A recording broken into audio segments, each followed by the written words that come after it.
E aí, pessoal, tudo bem? Sou Moisés e hoje nós vamos dar continuidade, vamos fazer agora nosso simulado 2. Vamos iniciar com alguns sólidos geométricos, a sua identificação e planificação, beleza? Vamos nessa. A figura seguinte mostra um modelo de sobrinha muito usado em países orientais. Essa figura é uma representação de uma superfície de revolução chamado de pirâmide, semi-esfera, cilindro, tronco de cone ou cone. Ok? Então, a questão pede apenas que a gente identifique essa superfície de revolução aqui, tá? Que figura é essa? É uma pirâmide, é uma semi-esfera, é um cilindro, é um tronco de cone ou é um cone? Essa superfície aqui, ó, é um cone, tá? O ponto aqui, na base tem o círculo, tá? E a união do círculo com esse ponto de cima forma o que nós chamamos de cone. Vou realçar aqui para ficar claro o cone. Tá ok? Daí o item correto é o item E de Eva. Não é uma pirâmide, porque nós sabemos que uma pirâmide tem um ponto em cima.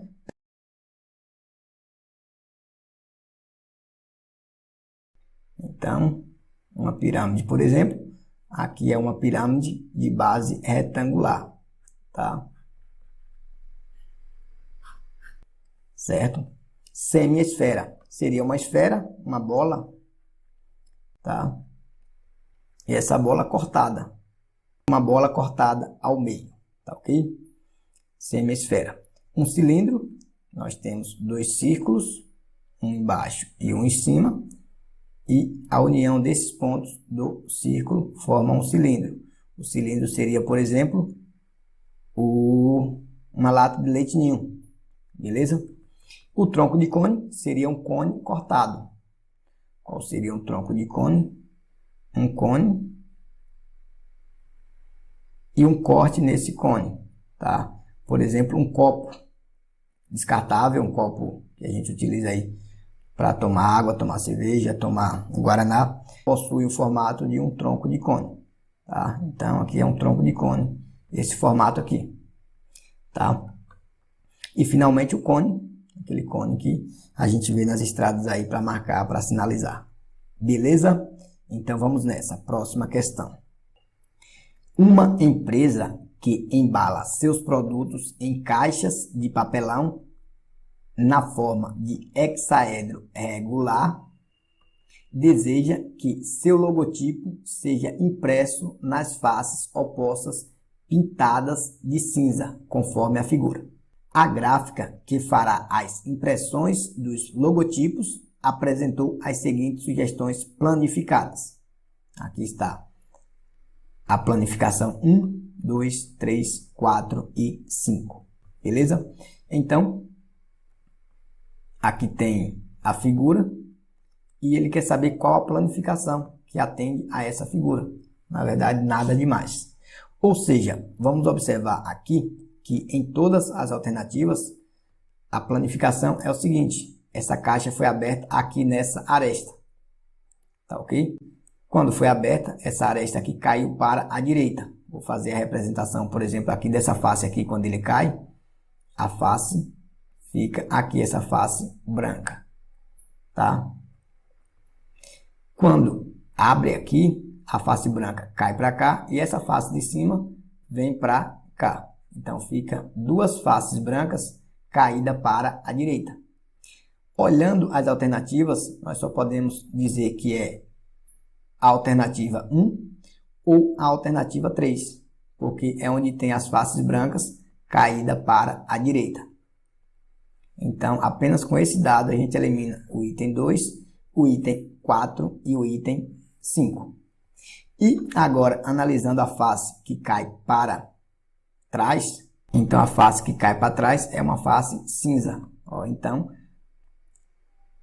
o item correto é o item 3. A face que cai para trás é a face cinza e não a face branca, como está aqui no item 1. Então, a planificação que atende à condição é o item 3, que é a planificação dessa caixa aqui. Beleza? Então, vamos nessa. Maria quer inovar em sua loja de embalagens e decidiu vender caixas com diferentes formatos. Nas imagens apresentadas estão as planificações dessas caixas. Aqui estão as opções. Observe que o item 1 aqui na letra A diz que é cilindro. Aqui nesta primeira figura, nós temos a planificação de um cilindro, né? Isso formado por 2 círculos e um retângulo, tá? Por exemplo, aqui nós podemos pensar como sendo uma lata de leite ninho. A tampa em cima e o fundo, e aqui você abrir em 2 pontos que liga essas duas faces, você vai ver que realmente vai formar um retângulo. Então, realmente é o cilindro a primeira planificação. Então, com esses dados, a gente já pode eliminar o item B, que diz que a primeira é um cone, o item C, que diz que a primeira é um cone, falso.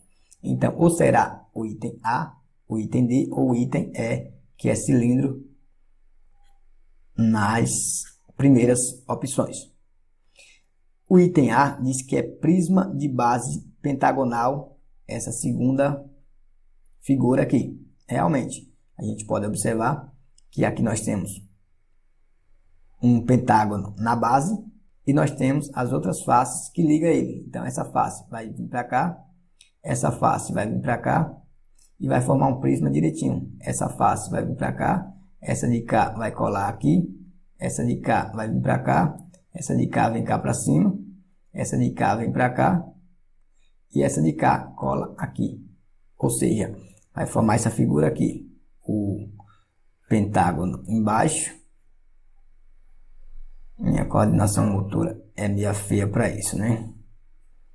Pentágono feio aqui, mas vou tentar representar direitinho.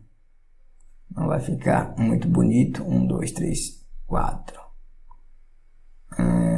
Alguma coisa assim, tá? Então vamos ligar aqui. Vai ficar feio pra caramba, já tô vendo. Certo, ficou feio pra caramba.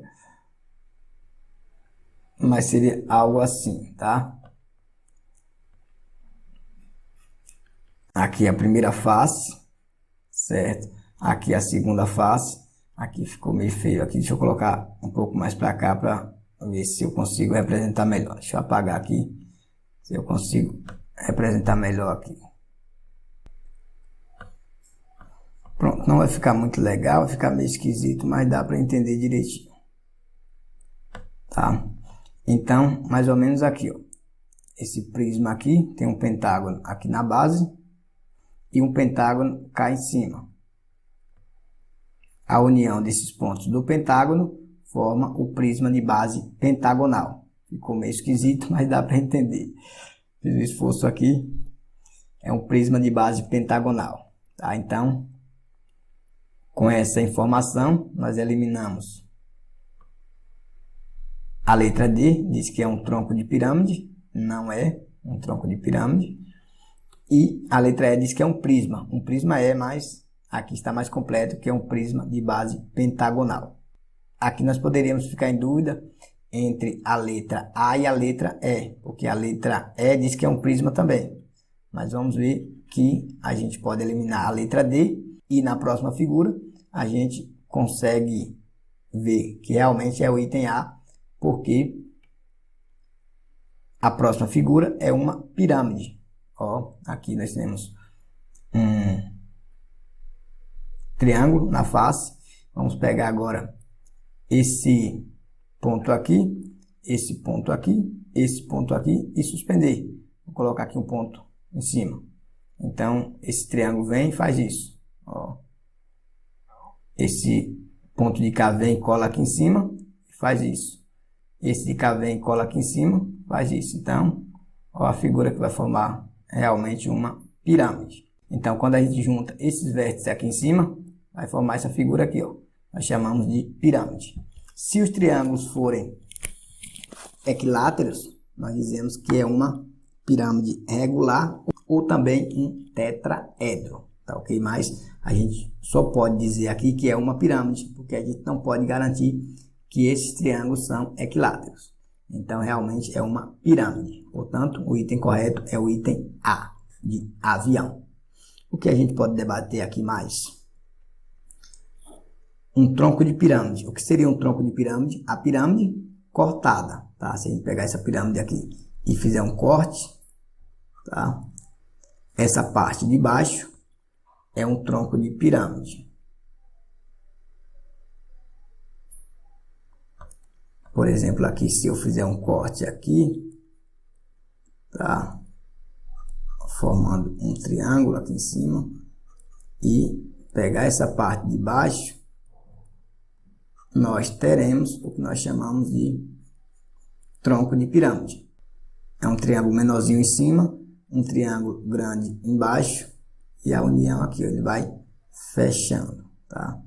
Nós chamamos de tronco de pirâmide, tá ok? Porque ele viria aqui, ia fechar a pontinha ia fechar a ponta da pirâmide lá em cima.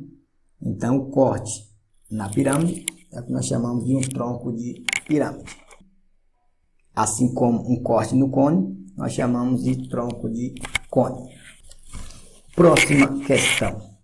Uma cozinheira especialista em fazer bolos utiliza uma forma no formato representado na figura. Aqui está a forma. Nela, identifica-se a representação de duas figuras geométricas tridimensionais.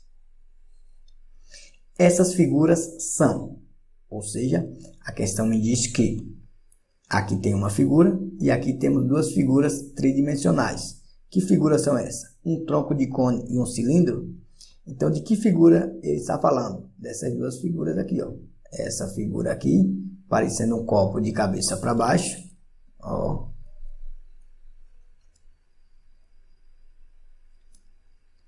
Certo?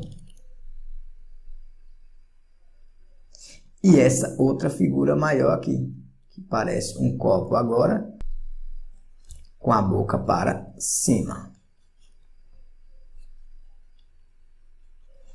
Certo? Então aqui, pessoal, nós podemos observar, se a gente prolongar aqui esse segmento aqui, nós formaríamos um cone. Então aqui nós podemos pensar como sendo o que? Um tronco de cone, tá? Então, essa figura aqui é um tronco de cone.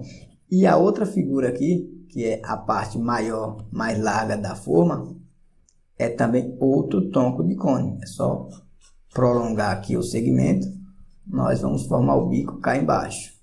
Certo? Então, nós temos dois troncos de cone. Item correto é o item D de dado.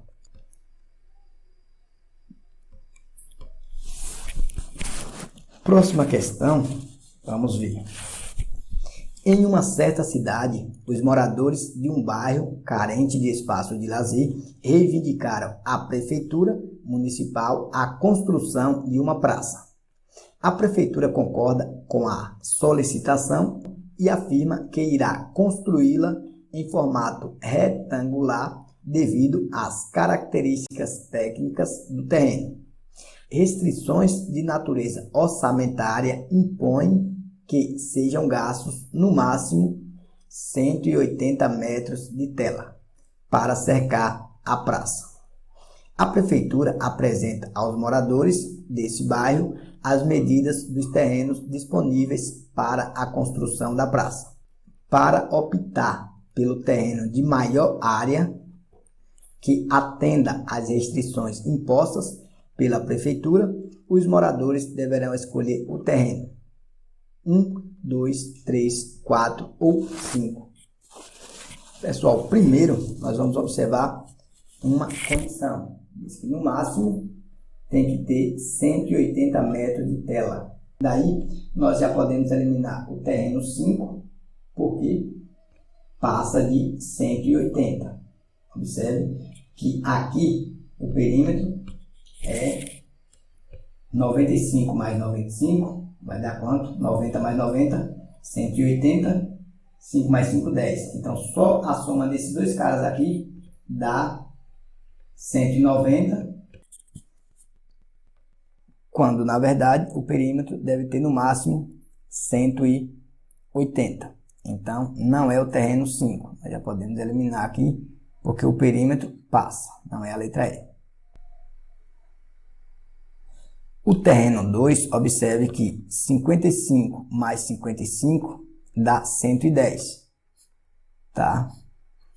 55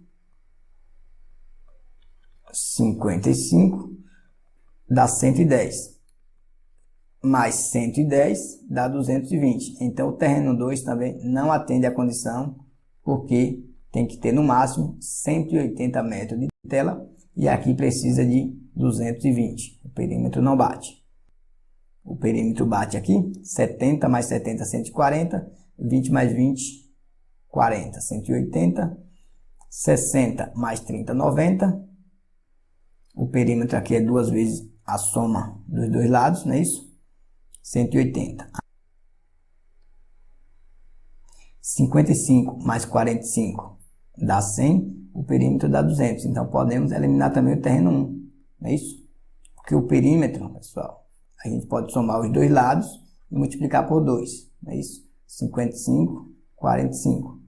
Como aqui também vai ser 55 aqui e 45 aqui, basta a gente somar os dois lados e multiplicar por 2. 55 mais 45 dá 100, não é isso? 5 mais 5, 10, coloca o 0, vai 1. 1 mais 5, 6, mais 4, 10. Então, 100 mais 100, 200. O perímetro é 200, então o item 1 podemos cancelar também. Daí o terreno 1 nós podemos cancelar também. Então, ou será o terreno 3 ou o terreno 4. Aí nós temos que observar qual deles possui a maior área. Ou seja, a área é só multiplicar, não é isso? 60 vezes 30, que dá 1.800, não é isso? 6 vezes 3, 18, e coloca os dois zeros. E o terreno 4 é 70 vezes 20, 7 vezes 2, 14, coloca os dois zeros, 1.400. Então, nós vamos ficar com o terreno de maior área, que atende à restrição, é o terreno 3. Portanto, letra C, item 3 é o item correto. E aí, pessoal, tudo bem? Gente, vamos dar continuidade, vamos fazer mais uma questão para esse simulado 2. Vamos nessa! O esquema 1 mostra a configuração de uma quadra de basquete. Os trapézios em cinza, chamados de garrafões, correspondem a áreas restritivas. Aqui eu tenho os garrafões e o esquema 1, área restritiva antes de 2010. Visando atender às orientações do Comitê Central da Federação Internacional de Basquete, FIBA, em 2010, que unificou as marcações das diversas ligas, foi prevista uma modificação nos garrafões das quadras, que passariam a ser retângulos, como mostra o esquema 2. Aqui está o esquema 2. Após executadas as modificações previstas, houve uma alteração na área ocupada por cada garrafão, que corresponde a 1. Ok? Observe que antes de 2010, a questão me diz que o garrafão era um trapézio. Tá? Aqui está o trapézio. E que depois de 2010, passou a ser um retângulo. E pergunta se, depois das modificações, houve um aumento ou uma diminuição na área e de quanto foi esse aumento ou essa diminuição. Observe que antes era um trapézio de base maior 600, base menor 360 e altura 580. Então, a área do trapézio, vou chamar de A1, é dado por base maior mais base menor vezes altura dividido por 2. Então, a área 1, base maior é 600, mais base menor 360, vezes a altura, é 580, dividido por 2. Fazendo essa conta, 600 mais 360 dá 960 vezes 580 dividido por 2. Eu vou fazer só isso aqui primeiro, depois eu faço esse resultado vezes 580. Então, A1 vai ficar 960 dividido por 2 dá 480 vezes 580. Fazendo essa conta aqui direitinho, as contas com zero eu não faço, faz só sem o zero e depois coloca o zero no final. 8 vezes 8, 64, coloca o 4, vai 6. 8 vezes 4, 32, mais 6, 38. 5 vezes 8, 40, coloca o zero, vai 4. 5 vezes 4, 20, mais 4, 24. 4, conserva. 8 mais 0, 8. 3 mais 4, 7. Coloca o 2. Colocando os dois zeros agora, então, aqui dá 278.400 centímetros quadrados. Essa era a área do garrafão antes de 2010. Depois de 2010, após 2010, ficou um retângulo de comprimento 580 e largura 480. Então, vou chamar A2, comprimento vezes largura é a área, ou largura vezes comprimento, não tem problema, não é isso? 490 vezes 580 é a área 2. Isso aqui dá quanto? 490 vezes 580. Não vou fazer as contas com zero, coloco no final. 9 vezes 8, 72, coloco o 2, vai 7. 8 vezes 4, 32, mais 7, 39. 5 vezes 9, 45, coloca o 5, vai 4. 5 vezes 4, 20, mais 4, 24. Conserva o 2, 9 mais 5, 14, coloca o 4, vai 1. 1 mais 3, 4, 4 mais 4, 8. Conserva o 2. Colocando os dois zeros agora, fica 284.200. Portanto, 284.200 é a área 2. Daí, a questão me pede se houve um aumento ou uma diminuição. Houve um aumento. Então, nós já podemos cancelar o item D, que diz que é uma diminuição, e o item E, que diz que é uma diminuição. Aí eu sei que houve um aumento de quanto? Um aumento de 284.200 menos 278.400. Essa diferença aqui vai dar quanto foi esse aumento. A diferença entre o maior e o menor. 0 menos 0, 0. 0 menos 0, 0. 2 menos 4. Não pode. Nós falamos 12 menos 4 dá 8. Vem 1 aqui para baixo. 4 menos 9. Tinha 8 aqui, veio 1 para baixo. 14 menos 9 dá 5. Vem 1 aqui para baixo. 8 menos 8. Tinha 7, foi 1. Fica 8 menos 8 dá 0. 2 menos 2, 0. Portanto, 5.800. Item correto é o item A de avião. Beleza? Pessoal, só uma observação interessante. Observe que, às vezes, é interessante que a gente apenas arme a conta e não faça os cálculos, tá? Para depois a gente observar algumas coisas interessantes, como aconteceu nessa questão aqui, ó. Observe que o A1 é 480 vezes 580 e o A2 é 490 vezes 580. Então, observe que sem fazer essas contas todas que a gente fez aqui, dava para a gente observar que a área 2, a área do retângulo, é 10 vezes 580 maior do que a área 1. 10 vezes 580. Porque a área 1 é 480 vezes 580 e o outro é 490 vezes 580. Então, se a gente não fizesse essas contas todas, daria para fazer apenas armando as operações. Por isso é interessante a gente observar os valores que a gente tem, armar a conta e depois observar se a gente consegue concluir sem precisar fazer esses trabalhos braçais, certo? Fica ligado nos valores, observe que aqui tem o valor 580 e aqui também tem o valor 580. Então, quando a gente olhar a questão, olha como um todo e arma primeiro para depois fazer os cálculos e ver como faz. Às vezes a gente faz um monte de trabalho braçal sem muita necessidade, tá ok? Uma empresa que organiza eventos de formatura confecciona canudos de diplomas a partir de folhas de papel quadradas. Para que todos os canudos fiquem idênticos, cada folha é enrolada em torno de um cilindro de madeira de diâmetro D em centímetros, sem folga, dando-se 5 voltas completas em torno de tal cilindro.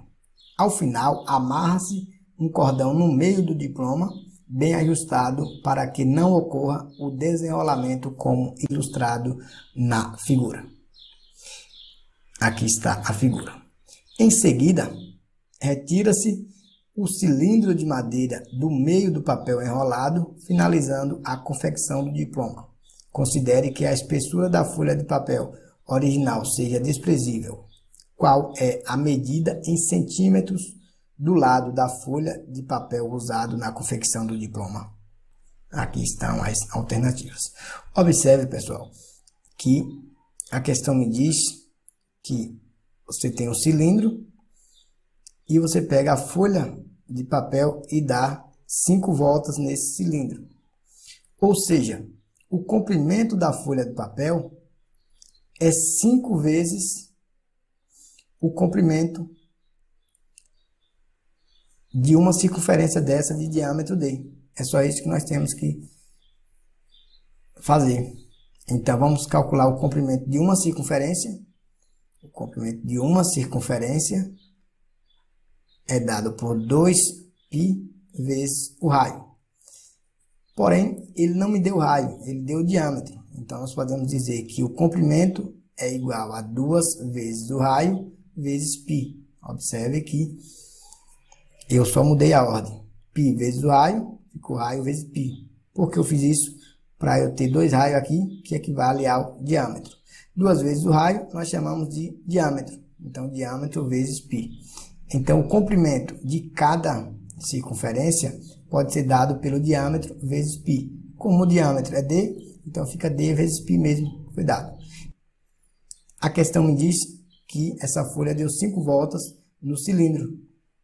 Cada volta equivale ao diâmetro vezes π. Então, 5 voltas é 5 vezes o diâmetro vezes π. Tá? Para 5 voltas é 5 vezes o diâmetro vezes π. Colocando do modo aqui, está aqui nas opções, vai ficar 5d vezes π é o mesmo que π vezes d. A ordem não altera, não é isso? Portanto, o item correto é o item D de dado, 5π vezes D. 5 vezes π vezes D. Item correto é o item D de dado. Beleza? Vamos nessa. Próxima questão diz o seguinte. A figura é uma representação simplificada do carrossel de um parque de diversões, visto de cima. Nesta representação, os cavalos estão identificados pelos pontos escuros e ocupam circunferências de raios 3 metros e 4 metros, respectivamente, ambas centradas no ponto O. Em cada seção de funcionamento, o carrossel efetua 10 voltas. Então, a circunferência menor possui raio 3 metros, e a circunferência maior possui raio 4 metros. Tá ok? Quantos metros uma criança sentada no cavalo C1 percorrerá a mais do que uma criança no cavalo C2 em uma seção? E a questão pede, use 3 com aproximação para π.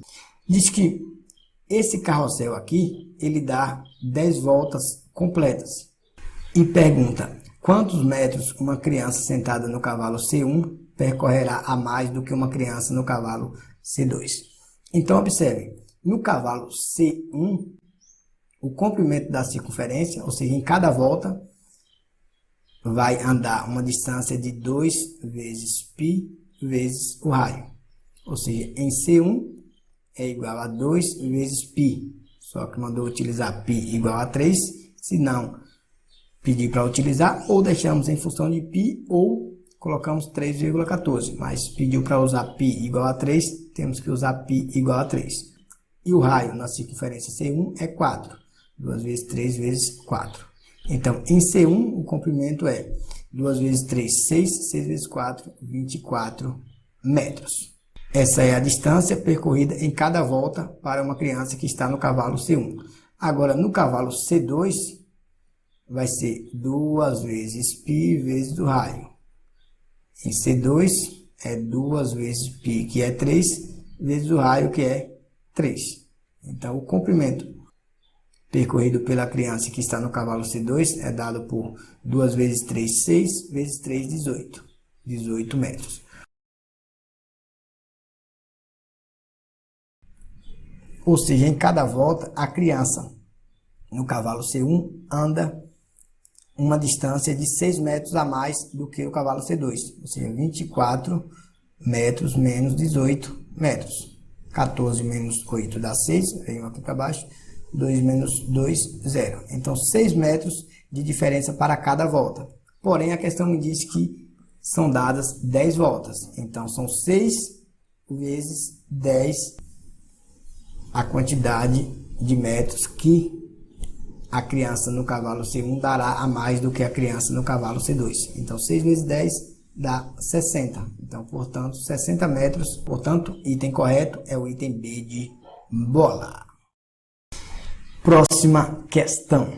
Em uma cidade, será construída uma galeria subterrânea que receberá uma rede de canos para o transporte de água de uma fonte F até o reservatório de um novo bairro. B. Após avaliações, foram apresentados 2 projetos para o trajeto de construção da galeria. Um segmento de reta que atravessaria outros bairros ou uma circunferência que contornaria esses bairros, conforme ilustra no sistema de coordenadas x ou y da figura, em que a unidade de medida nos eixos é o quilômetro. Estudos de viabilidade técnica mostraram que, pelas características do solo, a construção de 1 metro de galeria via segmento de reta demora 1 hora, enquanto que 1 metro de construção de galeria via semicircunferência demora 0,6 horas. Há urgência em disponibilizar água para esse bairro. Use 3 como aproximação para π e 1,4 como aproximação para a raiz de 2. O menor tempo possível em hora para a conclusão da construção da galeria para atender às necessidades de água do bairro é de... Pessoal, observe o seguinte, que diz que existem 2 projetos. Um é seguir em linha reta e o outro é fazer o contorno. A questão me diz que 1 metro de galeria via segmento de reta demora 1 hora, enquanto que via semicircunferência demora 0,6 horas. Aqui eu preciso saber quantos metros tem de distância via segmento de reta e ver quantos metros será para fazer a galeria seguindo essa semicircunferência, tá? Então, primeiro, observe que eu preciso calcular essa distância aqui. Por quê? Porque essa distância aqui é o segmento de reta, a quantidade em metros que eu preciso calcular. E preciso calcular também a metade desse segmento, que é o raio da semicircunferência. Então, qual a maneira mais fácil? Eu calcular isso todo ou calcular só esse pedacinho aqui? Observando esse pedacinho aqui, o ponto B tem coordenadas 1 e menos 1. Então, aqui vai ficar fácil para eu calcular esse segmento aqui, que é o raio,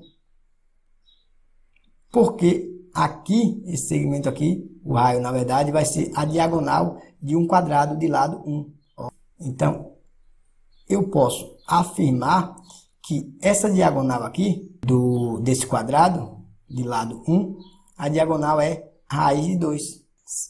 Ou seja, sempre que nós tivermos um quadrado qualquer, a diagonal é sempre a raiz de 2. Ou seja, se o lado do meu quadrado é 1, a diagonal é 1 vezes raiz de 2. Ou seja, é raiz de 2. Certo? Utilizando o teorema de Pitágoras, a gente pode fazer isso. D ao quadrado, que é a hipotenusa, é igual a 1 ao quadrado mais 1 ao quadrado. Ou seja, o quadrado da hipotenusa é igual à soma dos quadrados dos catetos. É o teorema de Pitágoras. Daí fica D ao quadrado é igual a 1 ao quadrado dá 1, mais 1 ao quadrado dá 1. Daí fica diagonal ao quadrado é igual a 1 mais 1, 2. E finalmente diagonal é igual a raiz de 2. Certo? Observe que aqui seria mais ou menos, mas como nós estamos tratando de distância, basta pegar só o positivo. O quadrado passa aqui na raiz, beleza? Então eu descobri que a diagonal desse quadrado aqui, que coincide com o raio, é raiz de 2. O que é que eu concluo com isso? Que esse segmento BF coincide com o diâmetro desse semicírculo, tá? Quem é o diâmetro? É 2 vezes o raio. Se o raio é raiz de 2, esse segmento todo BF é 2 vezes raiz de 2. Então, BF é igual a 2 vezes raiz de 2. Então, eu descobri que o segmento BF é 2 raiz de 2 quilômetros. Ou seja, 2 vezes raiz de 2. Quanto é raiz de 2? Ele deu aqui.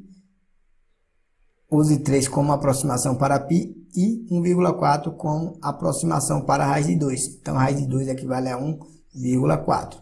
Então, 2 vezes 1,4 dá 2,8. É isso? 2 vezes 14 dá 28. Como tem uma casa decimal, é como se a vírgula estivesse aqui no finalzinho, vem uma casa decimal para a esquerda. Então, 2,8 km é essa distância toda aqui. Como ele deu em metro aqui, disse que 1 metro de galeria via segmento de reta demora 1 hora, então nós precisamos transformar isso aqui em metro. 2,8 km, cada quilômetro são 1.000 metros, basta multiplicar por 1.000 para transformar em metro aqui. Então fica 2.800 metros. Lembrando que multiplicar por 1.000 é deslocar a vírgula 3 casas decimais para a direita. Ó, como se a vírgula estivesse aqui, eu tenho que deslocar a vírgula 3 casas decimais para a direita. 1, 2, 3. Tá? Observe como já tem uma casa decimal aqui, basta acrescentar 2 zeros. Ó. Portanto, 2.800 metros é a distância de BF. Como cada metro demora 1 hora para fazer, isso significa que o tempo é 2.800 horas. Vamos ver agora a distância para a semicircunferência. Tá ok? Para a semicircunferência, vai ser o quê? Nós sabemos que o comprimento de uma circunferência é 2π vezes r. Então, para a semicircunferência, é 2π vezes r dividido por 2. Ou seja, metade de uma circunferência. Então, 2 dividido por 2 dá 1. Daí, o comprimento de uma semicircunferência é dado por π vezes o raio. Quem é π? Falou, use 3 como aproximação para π. Então, π é 3 vezes o raio. Quem é o raio? O raio é raiz de 2. Então, fica 3 vezes raiz de 2. Mas quem é raiz de 2? 1,4 como aproximação para a raiz de 2. Então, a raiz de 2 é 1,4. 3 vezes 1,4, podemos fazer 3 vezes 14. 2 vezes 14 dá 28, 3 vezes 14 dá 52. Como tem uma casa decimal, nós temos que deslocar uma casa decimal para a esquerda. Então, ficou 5,2 quilômetros. Vamos transformar agora em metro. transformar quilômetro em metro, basta multiplicar por 1000. Então, fica 5.200 metros. Como cada metro são gastos 0,6 horas, vai ser 5.200 vezes 0,6. Para facilitar os cálculos, eu vou escrever 0,6 como sendo 6 décimos. Não é isso? 5.200 vezes 6 décimos. Dividindo por 10, 10 dividido por 10 dá 1. E 5.200 dividido por 10 dá 520. Ou seja, só cortar um zero em cima e um zero embaixo. Então, ficou 520 vezes 6, vai ser o tempo. 520 vezes 6, eu vou fazer 52 vezes 6 e coloco o zero depois. 6 vezes 2, 12. Coloco o 2, vai 1. 6 vezes 5, 30. Mais 1, 31. Colocando o zero, dá 3.120. 3.120 horas é a quantidade de horas para a construção via semicircunferência. Então, o menor tempo é 2.800 horas, portanto, item correto, item C de casa. Para determinar a distância de um barco até a praia, um navegante utilizou o seguinte procedimento. A partir de um ponto A, mediu o ângulo visual alfa, fazendo mira em um ponto fixo P da praia.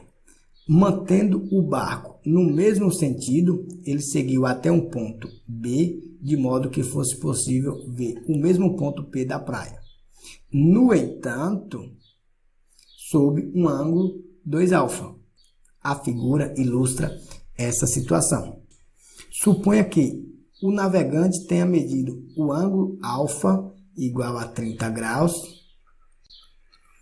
e, ao chegar ao ponto B, verificou que o barco havia percorrido a distância AB igual a 2.000 metros.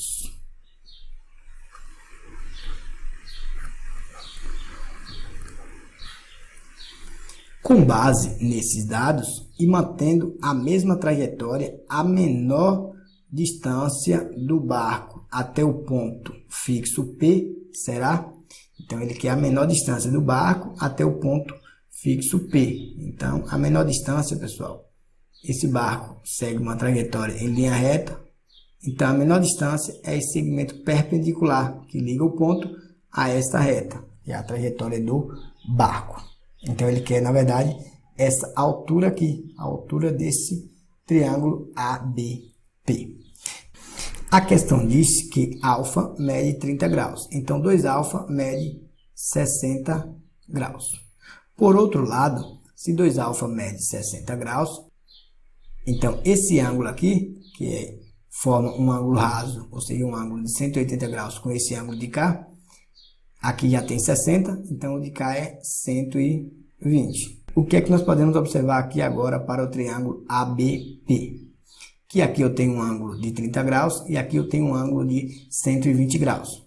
Então, nós sabemos que a soma dos ângulos internos de um triângulo mede 180 graus. Então, aqui é 30 graus. Com isso, o que é que nós concluímos? Que o ângulo da base, se a gente pensar aqui, o triângulo ABP, pensar aqui como sendo uma base, certo? A base pode ser qualquer lado, tá, pessoal? Não tem obrigação de estar sobre o solo no nosso aspecto visual. Então, esses dois lados são iguais, o lado AB e o lado BP. Então, se o lado AB mede 2.000, o lado BP mede 2.000 também. Então, aqui ficou fácil agora a gente fazer. Vamos tirar esse triângulo aqui, 2.000, tá? Aqui o segmento BP é 2.000. Vamos ver aqui agora, aqui a altura H é o que nós queremos encontrar e esse ângulo aqui é 60 graus. Observe que nós queremos calcular agora esse segmento aqui, que é a altura, ou seja, em relação a esse triângulo, ele é o cateto oposto ao ângulo de 60 graus. Então, qual a relação que associa cateto oposto e hipotenusa? Seno. Então, seno de 60 é igual ao cateto oposto H sobre a hipotenusa 2.000.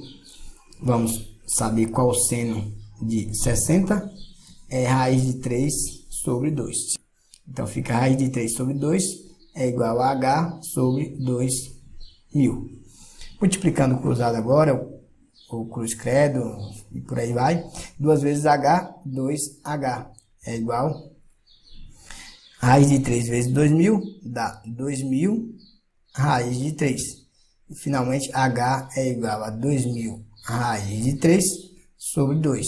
E, finalmente, H, 2.000 sobre 2 dá 1.000. Então, fica 1.000 raiz de 3. Portanto, olhando agora as alternativas, o item correto é o item B de bola. H é igual a 1.000 raiz de 3. Beleza? Vamos nessa. Próxima questão diz o seguinte: alguns objetos, durante a fabricação, necessitam passar por um processo de resfriamento. Para que isso ocorra, uma fábrica utiliza um tanque de resfriamento como mostrado na figura. O que aconteceria com o nível de água se colocássemos no tanque um objeto cujo volume fosse de 2.400 centímetros cúbicos? O que aconteceria? Observe que a base desse tanque possui um comprimento de 40 centímetros e uma largura de 30 centímetros. Então, a área da base dele é 40 vezes 30.